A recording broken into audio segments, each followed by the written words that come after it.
Hi hello வணக்கம். இன்னைக்கு நம்ம சண்முக பிரியன் டைரக்ஷனில் விக்ரம் பிரபு நடித்து வெளியான படம் தான் லவ் மேரேஜ். இந்த படத்தோட ஸ்டோரி பற்றி பார்க்குறதுக்கு முன்னாடி நம்ம சேனலை சப்ஸ்கிரைப் பண்ணி வச்சுக்கோங்க. அப்போ தான் நான் போடுற வீடியோ உங்களுக்கு வந்து கிடைக்கும். லவ் மேரேஜ் இந்த படத்தோட ஸ்டோரி என்னென்னு பார்த்தீங்கன்னா, மதுரையில் தன்னோட சொந்தத்தில் யாருமே பொண்ணு கொடுக்கல. பொண்ணு எந்த பொண்ணு பார்த்தாலும் அவருக்கு செட் ஆகலை. நமக்கு அது கதைப்படி ஹீரோவுக்கு. இப்போ அந்த ஹீரோ என்ன பண்ணுறாருன்னு பார்த்தீங்கன்னா, ஒரு புரோக்கர் மூலிமா கோபிச்செட்டிப்பாளையத்தில் அவருக்கு ஒரு பொண்ணு கிடைக்குது. ஈரோடு மாவட்டம் கோபிச்செட்டிப்பாளையத்தில் ஒரு பொண்ணு கிடைக்குது. இப்போ என்ன பண்ணுறாருன்னு பார்த்தீங்கன்னா, மதுரையிலிருந்து கோபிச்செட்டிப்பாளையத்துக்கு ஒரு பஸ் எடுத்துக்கிட்டு வர்றாங்க. அவங்க ஃபேமிலியாக வந்து பார்த்த உடனே நிச்சயம் பண்ணிடலாம் அப்படிங்கிற மாதிரி அவங்க இங்கேருந்து புறப்பட்டு வராங்க. வரும்போதே குடும்பமாக வந்துடுறாங்க. ஒரு 10-20 டிக்கெட் வந்துடுறாங்க. வந்ததுக்கப்புறம் என்ன ஆகுதுன்னு பார்த்தீங்கன்னா, கோபியில் வந்து தங்கி அந்த வீட்டில் பொண்ணு பார்க்குறாங்க. பொண்ணு பார்க்க படலம் முடிஞ்ச உடனே என்ன ஆகுதுன்னு பார்த்தீங்கன்னா, கிளம்பும்போது பஸ்ஸு ரிப்பேர் ஆயிடுது. பஸ் ரிப்பேர் ஆயிடுச்சு, அதை உடனே ரெடி பண்ணணும் அப்படின்னா ஒரு 60-70 கிலோமீட்டர் போகணும். இன்றைக்கி நீங்கள் தங்கி தான் ஆகணும் அப்படிங்கிற ஒரு சூழ்நிலை வந்துடுது. அந்த ஃபேமிலி அப்படியே அந்த பொண்ணு வீட்டில் தங்கிடுறாங்க. தங்கினதுக்கப்புறம் மறுநாள் விடிஞ்சு அந்த பஸ்ஸை ரெடி பண்ணிட்டு போகலாம் அப்படின்னு நினைக்கும் போது இப்போ என்னாதுன்னு பார்த்தீங்கன்னா லாக்டவுன் போட்டுடுறாங்க. அப்புறம் என்னாதுன்னு பார்த்தீங்கன்னா 10-20 நாள் அங்கேயே தங்க வேண்டிய சூழ்நிலை ஆயிடுது. இப்போ என்னாதுன்னு பார்த்தீங்கன்னா, இந்த பொண்ணுக்கு இந்த பையனை கட்டிக்கிறதுக்கு 1% கூட விருப்பம் கிடையாது. அதுக்கு என்ன காரணம்னு பார்த்தீங்கன்னா, அந்த பொண்ணுக்கு வேற ஒரு இடத்துல ஒரு காதல் இருக்கும். இப்போ என்ன ஆகுதுன்னா, அந்த பொண்ணு வீட்டை விட்டு ஓடி போயிடும். அந்த பொண்ணுக்கு ஒரு தங்கச்சி இருக்கு. இப்போ உங்களுக்கு கதை ஈஸியாக புரிஞ்சிருக்கும். அவ்வளோதான் கதை, வேறு ஒன்றுமே கிடையாது இந்த படத்தில். இந்த படத்தில் காமெடி தான் இந்த படத்தில் ப்ளஸ்ஸே. இதுக்கு இந்த படத்தினோட முக்கியமான ஒரு கேரக்டர் யாருன்னு பார்த்தீங்கன்னா, உண்மையிலே அவர் வந்து விக்ரம் பிரபு தான். அது எந்த மாற்றம் கிடையாது. ஷெட்யூல்டான கேரக்டரு. ஒரு நல்ல 100% அவர் வந்து இந்த படத்தில் வந்து ரொம்ப ரொம்ப ஒரு அனுபவம் வாய்ந்த ஒரு நடிப்பை அவர் வெளிப்படுத்திருக்காரு. உண்மையிலே நல்லா இருந்துச்சு அவரோட நடிப்பு பார்க்குறதுக்கு. அந்தளவுக்கு சூப்பராக நடிச்சார். மற்ற படங்கள் மாதிரிலாம் இல்லை. இந்த படத்தில் கொஞ்சம் எஃபெக்ட் போட்டு உண்மையிலே ஒரு சீன் மாதிரி அது அந்த சீன் மாதிரியே அவர் பண்ணியிருக்கிறது நல்லா இருந்துச்சு. அந்த ஏக்கமாக பார்க்குறது, அந்த கல்யாணம் நின்ன உடனே அவர் ஃபீல் பண்ணுறது, தண்ணி போட்டுட்டு வளர்றது, அதெல்லாம் உண்மையிலே நல்லா இருந்துச்சு. அதுபோல் இந்த படத்தில் எனக்கு ரொம்ப பர்சனலாக பிடிச்ச கேரக்டர் யாருன்னு பார்த்தீங்கன்னா, அருள்தாஸ் கேரக்டர் தான். உண்மையிலே அந்த அருள்தாஸ் கேரக்டர் வந்து மிக பிரமாதமாக கிரியேட் பண்ணியிருந்தாங்க. கஜராஜன் கேரக்டர் கூட கடைசியாக ஒரு 2-3 டைலாக் தான் இருக்கும். இடையில ஒரு 2 டைலாக் கொடுப்பாங்க, அவ்வளோதான். ஆனால் அருள்தாஸ் டைலாக் படம் ஃபுல்லாகவே அவர் தான் நடிச்சிருக்காரு. எந்த சீனை பார்த்தாலும் ஏதாவது ஒரு பொண்ணு கிட்ட குறை சொல்லிக்கிட்டே இருப்பார். அது மற்றவங்களை காயப்படுத்துதா சந்தோஷப்படுத்துதா எதுவுமே அந்த கேரக்டர் பார்க்காது. அவர் வந்து அடுத்தவங்களை குறை சொல்லணும், அதுதான் அவரோட ஒரே குறிக்கோள். குறை சொல்லணும், எல்லா இடத்துலையும் குறை சொல்லணும், பொண்ணு வீட்டை மட்டம் தட்டி பேசணும் அப்படின்னா. ஏன்னா பொண்ணு பார்க்க போகிற இடத்துல கம்பல்சரி அரேஞ்ச் மேரேஜ் பண்ணவங்க எல்லாரும் லைஃப்லையும் கண்டிப்பாக இந்த மாதிரி ஒரு ஆள் கூட இருந்தே இருக்கும். அதனால் பெரிய ஒரு பிரச்சனையும் ஆகும். நிறையா கல்யாணம் இந்த மாதிரி ஆள்களால் நின்று கூட போயிருக்குது இல்லையா? அந்த மாதிரி ஒரு கேரக்டர் தான் அருள்தாஸ் கேரக்டர்.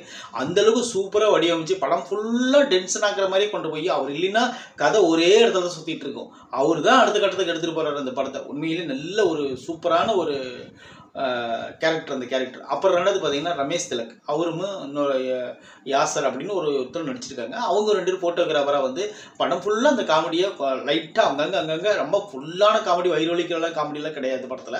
சும்மா அங்கங்கே சும்மா தெளித்த மாதிரி ஒரு வாசம் தெளித்த மாதிரி சும்மா அப்படியே கொஞ்சம் கொஞ்சம் அப்படியே தெளிச்சுட்டு போயிருக்காங்க. இன்னொரு விஷயம் என்னென்னு பார்த்தீங்கன்னா, இந்த படத்தில் டபுள் ஹீரோயினி.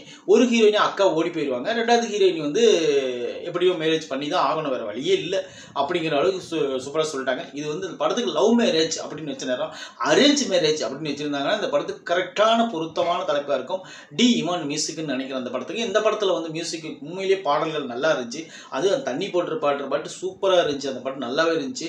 அதுபோல் இந்த படத்தில் ஒரு 2-3 இடத்துல வந்து அந்த பழைய நம்ம அந்த வாய்ஸை கேட்குற மாதிரி சூப்பர் ஃபீலிங்காக இருந்துச்சு. அந்த பாட்டெல்லாம் பார்க்கும்போது பாடல்கள் எந்த குறையும் இல்லை. மியூசிக்கிலும் அதே மாதிரி தான். எந்த இடத்துல எது தேவை, எந்த இடத்துல எது மெலோடி, எந்த இடத்துல யூஸ் பம்பி எத்தனை சீன், அந்த மாதிரிலாம் ஒரு 2-3 சீன் இருக்கும். அதெல்லாம் உண்மையிலே நல்லா இருந்துச்சு.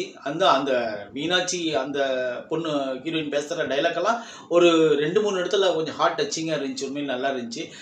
நான் அந்த கதைப்படி படத்தினோட ஓப்பனிங்லேயே சொல்லிடுவாங்க, ஹீரோ வந்து விக் வச்சிருக்காரு அப்படின்னு சொல்லி. ஆனால் அந்த விக் வச்சிருக்காரு அப்படிங்கிறது அவர் கடைசி வரலையுமே அது விக் தானா அப்படின்னு சொல்லிட்டு அவர் ஒரு சீனாவது அது சும்மா ஒரு சிஜி ஒர்க்காவது பண்ணி காமிச்சிருக்கலாம். அது எதுவுமே பண்ணலை. அது ஏன் அது வந்து ஒரு பொருட்டாகவே அவங்க எடுத்துக்கலன்னு சொல்லி நினைக்கிறேன். ஏன்னா அது வந்து இவங்க எப்படி, அதாவது இதுலேயும் ஒரு கம்யூனிட்டி கொண்டு வந்து படத்தை எடுக்கலான்னு முடிவு எடுத்துருப்பாங்களாட்டிருக்கு.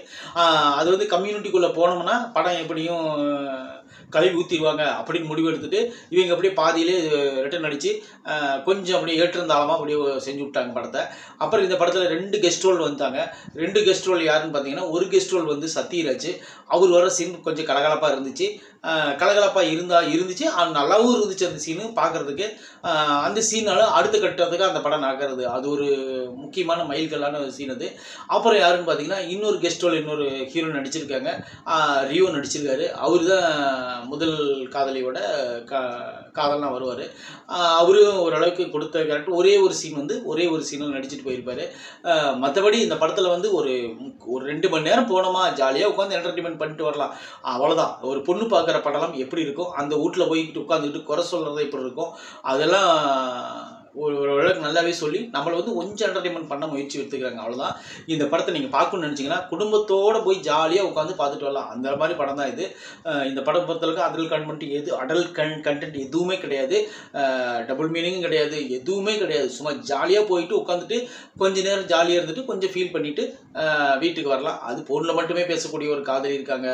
அப்புறம் இன்னும் நிறைய கேரக்டர் நிறைய சொல்லிக்கிட்டே இருக்கலாம். நிறைய பேர் இருக்காங்க இந்த படத்தில்.